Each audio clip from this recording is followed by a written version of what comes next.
Hey everybody, this is a quick video in case you have a TCL brand tablet and you need to do a hard reset on it. Now you're going to want to do this for one of two reasons. The first one is troubleshooting.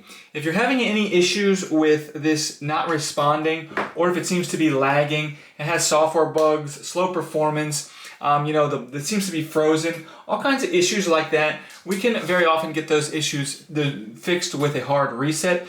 Now the second reason is, if you're going to give this away or something like that, before you do the full factory reset, you can go ahead and do the hard reset on it.